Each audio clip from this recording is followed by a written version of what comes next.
Tem coisa que vai acontecer em categoria mais leve que geralmente não acontece em categoria mais pesada.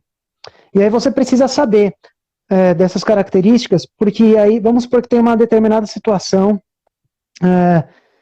tem uma categoria que tem, vamos ver, muita saída de ringue. Na sua categoria tem muita saída de ringue, por exemplo.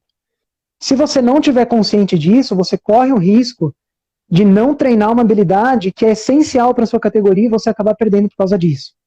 É bem isso Então você mesmo. precisa saber qual peso tem essa, exatamente qual peso tem essa característica, qual que não tem, porque se é um peso que também não tem muito, você não precisa treinar a saída de ringue tanto assim, você tem que ter o básico, lógico, para você não cometer nenhum deslize aí e acabar errando numa coisa muito boba, né? Uhum. Mas você não precisa gastar tanto tempo com aquilo, é melhor focar em outra coisa que é mais específica da sua categoria.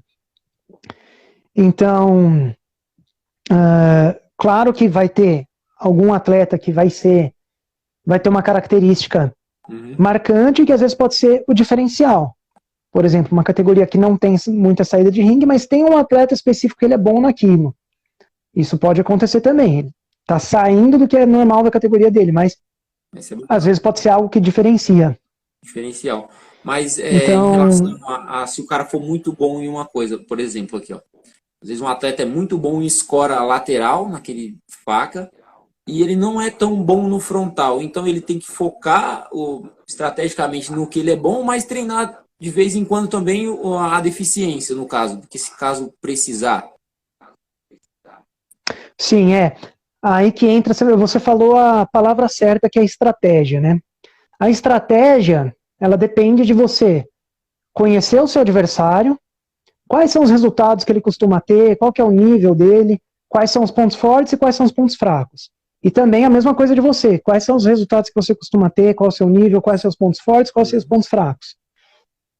E aí a sua estratégia de luta é um plano que você elabora antes de lutar. A estratégia você não monta na hora, a estratégia é uma coisa que vem antes. Lá na hora da luta, pode ter alguma mudança de estratégia, sutil, pode, mas geralmente na hora da luta o que vai acontecer é a tática, é a tomada de decisão. Então, como é que eu vou montar a minha estratégia? Eu preciso saber, cara, o meu adversário tem tal ponto forte. Como é que eu faço para neutralizar o ponto forte dele e aproveitar os pontos fracos?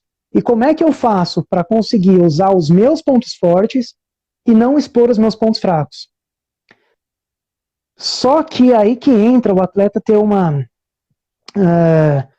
um leque, ele ser versátil na questão técnica, porque às vezes, que nem você falou, o atleta não é tão bom em uma determinada técnica, mas às vezes é justamente aquela técnica que ele não é bom que pode fazer diferença contra um determinado adversário.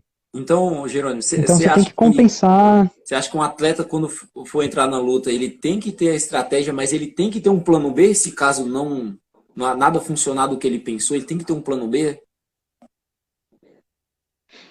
Sim, é importante, né? Existe uma frase aí que costumam falar que é nenhuma estratégia sobrevive ao campo de batalha, né? Mas assim, vamos falar aí, vamos lembrar do Sun Tzu, né? O pessoal gosta bastante de falar de Sun Tzu e como é que isso se aplica no Sandá. Tem uma coisa que o Sun Tzu fala que é o seguinte: se você conhece o seu adversário e você conhece a si mesmo, você não precisa se preocupar que você vai vencer. Se você não conhece o seu adversário, você tem 50% de chance de ganhar e de perder. E se você não conhece nem seu adversário, nem você mesmo, você com certeza vai perder.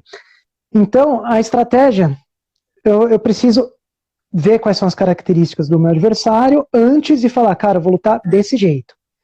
Mas aí eu tenho que pensar também, cara, se tal coisa não funcionar, porque inclusive de um round para o outro a coisa vai mudar. A estratégia para o primeiro round não necessariamente é igual a do segundo. E você tem que entender a dinâmica do primeiro e do segundo round também, que são diferentes.